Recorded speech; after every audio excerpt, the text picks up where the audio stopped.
Historia de Nastenka. Ya conoce la mitad de la historia, es decir, ya sabe que tengo una abuela anciana.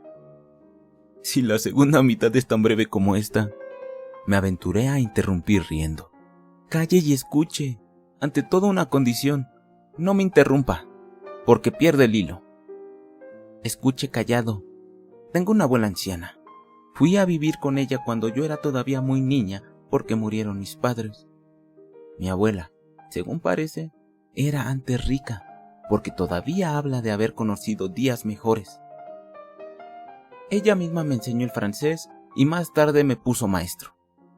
Cuando cumplí 15 años, ahora tengo 17, terminaron mis estudios. Hice por entonces algunas travesuras, pero no le diré a usted de qué género. Solo diré que fueron de poca monta. Pero la abuela me llamó una mañana y me dijo que como era ciega no podía vigilarme. Cogió, pues, un imperdible y prendió mi vestido al suyo, diciendo que así pasaríamos lo que nos quedara de vida si yo no sentaba cabeza. En suma, que al principio era imposible apartarse de ella. Trabajar, leer, estudiar, todo lo hacía junto a la abuela. Una vez intenté un truco y convencí a Fiocla de que se sentara en mi puesto. Flioca es nuestra asistenta y está sorda. Flioca se sentó en mi sitio. En ese momento mi abuela estaba dormida en su sillón y yo fui a ver a una amiga que no vivía lejos. Pero el truco salió mal. La abuela se despertó cuando yo estaba fuera y preguntó por algo, pensando que yo seguía tan campante en mi puesto. Flioca, que vio que la abuela preguntaba algo pero que no oía lo que era, empezó a pensar en qué debía hacer. Lo que hizo fue abrir el imperdible y echar a correr. En ese punto Nastenka se detuvo y soltó una carcajada. Yo hice coro. Al instante dejó de reír. Oiga, no se ría de mi abuela. Yo me río porque es cosa de risa. Bueno, ¿qué va a hacer una cuando la abuela es así? Pero aún así la quiero un poco. Pues bien, aquella vez me dio una pasada de las buenas. Tuve que volver a sentarme en mi sitio sin decir palabra, y ya fue imposible moverse de él. Ah, sí, se me olvidaba decirle que teníamos, mejor dicho, que la abuela tenía, casa propia. Una casita pequeña, de madera, con 3 ventanas en total, y casi tan vieja como la abuela. En lo alto tenía un desván. A ese desván vino a vivir un inquilino nuevo. ¿Es decir que había un inquilino viejo?, observé yo de paso. Pues claro que había habido, respondió Nastenka. Y sabía callar mejor que usted. En serio, apenas decía esta boca es mía. Era un viejecito seco, mudo, ciego, cojo, a quien a cabo le resultó imposible vivir en este mundo y se murió. Con ello se hizo necesario tomar un inquilino nuevo, porque sin inquilino no podíamos vivir, ya que lo que él nos daba de alquiler y la pensión de la abuela eran nuestros únicos recursos. Por contraste, el nuevo inquilino resultó ser un joven forastero que estaba de paso. Como no regateó, la abuela lo aceptó. Luego me preguntó: Nastenka, ¿es nuestro inquilino joven o viejo? Yo no quise mentir y dije: no es ni joven ni viejo. ¿Y es de buen aspecto?, preguntó. Una vez más no quise mentir y contesté: sí, es de buen aspecto, abuela. Y la abuela exclamó: ¡ay, qué castigo! Te lo digo, nieta, para que no trates de verle. ¡Ay, qué tiempos estos! Pues anda, un inquilino tan insignificante y tiene, sin embargo, buen aspecto. Eso no pasaba en mis tiempos. La abuela todo relacionaba con sus tiempos. En sus tiempos era más joven, en sus tiempos el sol calentaba más, en sus tiempos la crema no se agriaba tan pronto. Todo era mejor en sus tiempos. Yo, sentada y callada, pensaba para mis adentros: ¿por qué me da la abuela estos consejos y me pregunta si el inquilino es joven y guapo? Pero solo lo pensaba, mientras seguía en mi sitio haciendo calceta y contando puntos. Luego me olvidé de ello. Y he aquí que una mañana vino a vernos el inquilino para recordarnos que habíamos prometido empapelarle el cuarto. Hablando de una cosa y otra, la abuela, que era aficionada a la cháchara, me dijo: Ve a mi alcoba, Nastenka, y tráeme las cuentas. Yo me levanté de un salto, ruborizada no sé por qué, y olvidé que estaba prendida con el imperdible. No hubo manera de desprenderme a hurtillas para que no lo viera el inquilino. Di un tirón tan fuerte que arrastré el sillón de la abuela. Cuando comprendí que el inquilino se había enterado de lo que me ocurría, me puse aún más colorada. Me quedé clavada en el sitio y rompí a llorar. Sentí tanta vergüenza y amargura en ese momento que hubiera deseado morirme. La abuela gritó: ¿Qué haces ahí parada? Y yo, llora que te llora. Cuando vio el inquilino lo avergonzada que estaba, saludó y se fue. Después de aquello, tan pronto como oía ruido en el zaguán me quedaba muerta. Pensaba que venía el inquilino. Y cada vez que esto pasaba, desprendía al imperdible a la chichita callando. Pero no era él, no venía. Pasaron 15 días, al cabo de los cuales el inquilino mandó a decir por Flioca que tenía muchos libros franceses, libros buenos, que estaban a nuestra disposición. ¿No quería la abuela que yo se los leyera para matar el aburrimiento?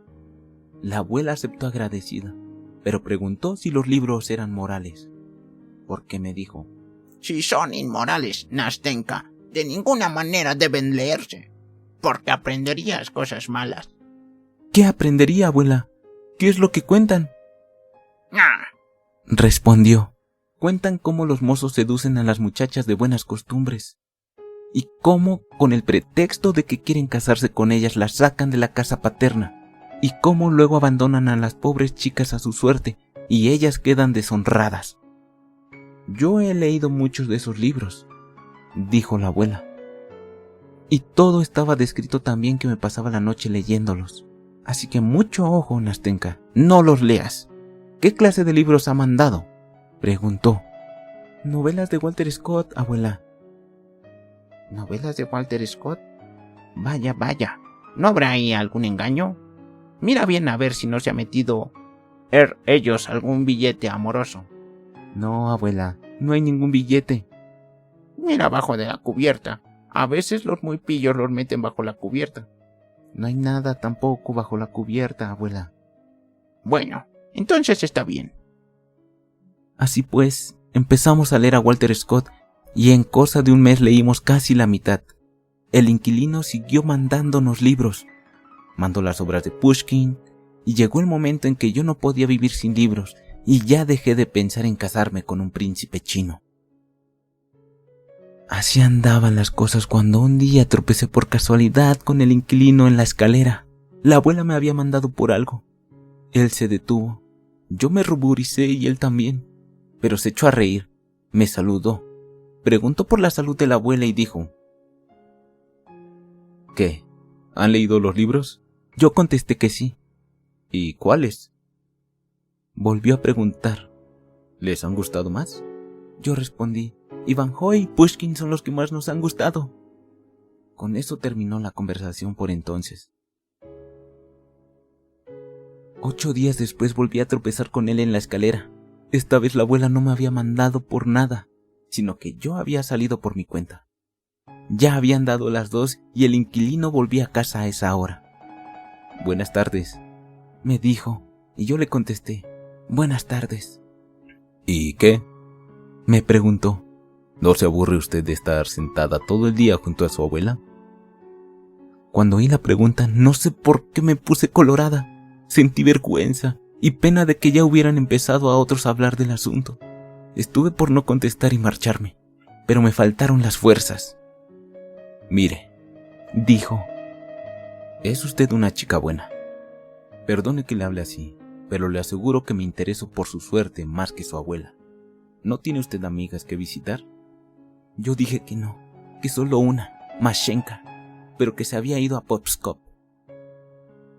Dígame, prosiguió, ¿quiere ir al teatro conmigo? ¿Al teatro? Pero, ¿y la abuela? La abuela no tiene por qué enterarse. No, dije. No quiero engañar a la abuela. Adiós. Bueno, adiós, repitió él, y no dijo más.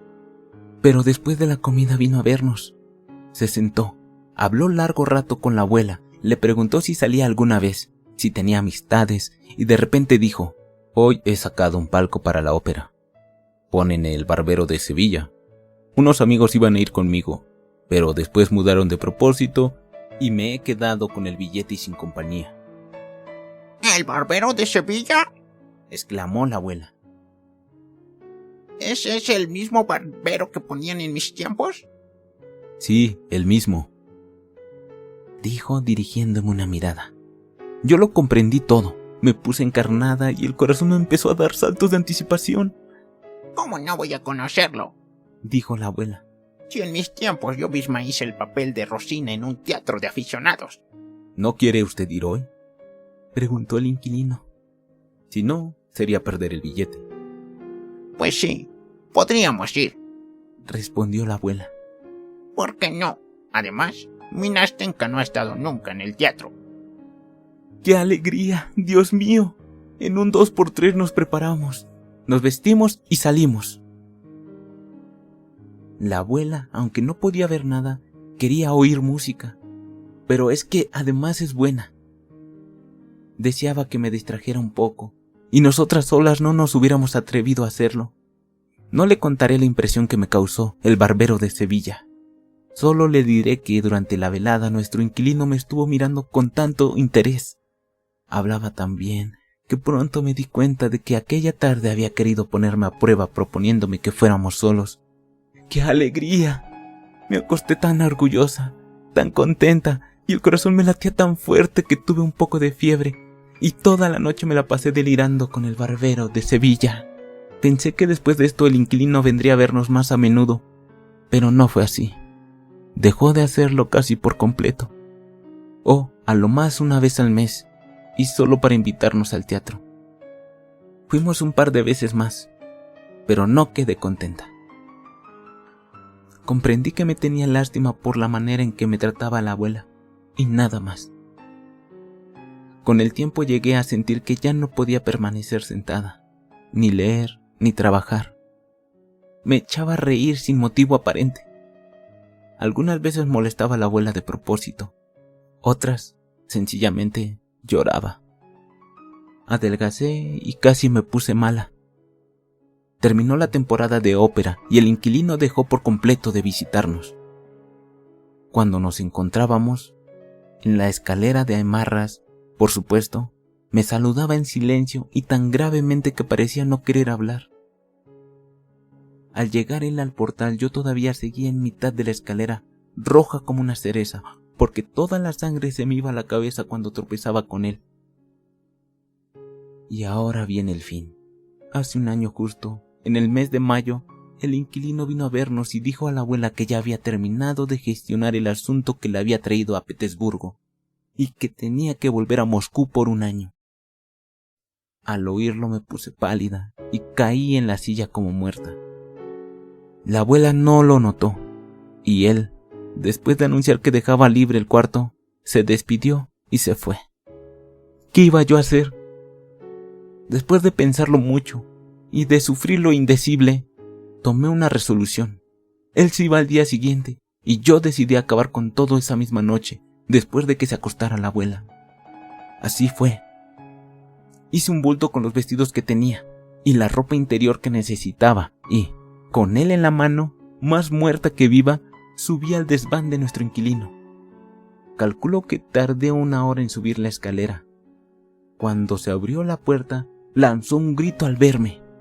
Creyó que era una aparición y corrió a traerme agua porque apenas podía tenerme de pie. El corazón me golpeaba con fuerza, me dolía la cabeza y me sentía mareada.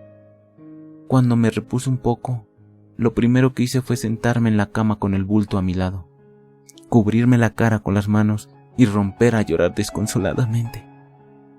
Él, por lo visto, se percató de todo al instante. Estaba de pie ante mí, pálido, y me miraba con ojos tan tristes que se me partió el alma. «Escuche», me dijo. «Escuche, Nastenka. No puedo hacer nada. Soy pobre. No tengo nada por ahora. Ni siquiera un empleo decente.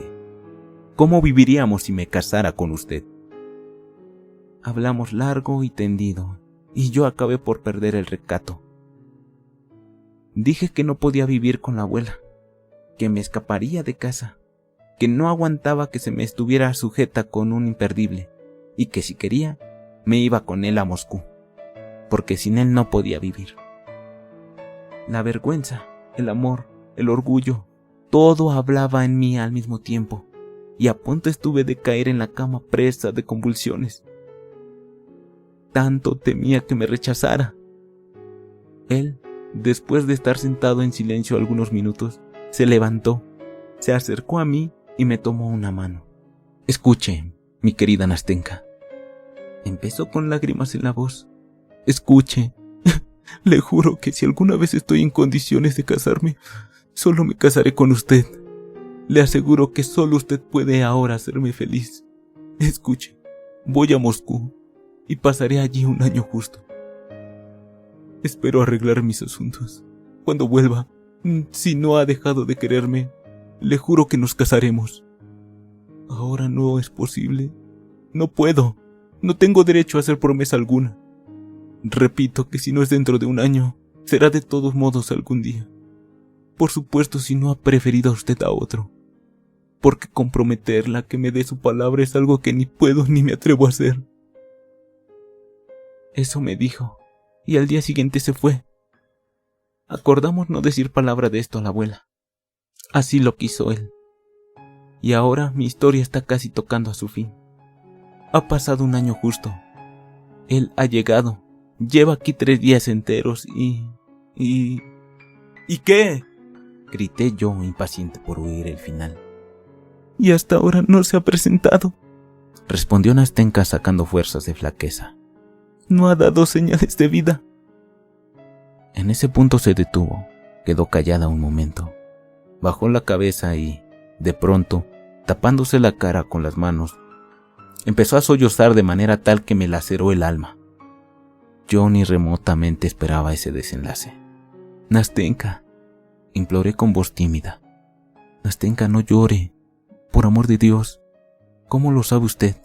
Quizá no esté aquí todavía. Sí está, insistió Nastenka. Está aquí, lo sé. Esa noche, la víspera de su marcha, fijamos una condición.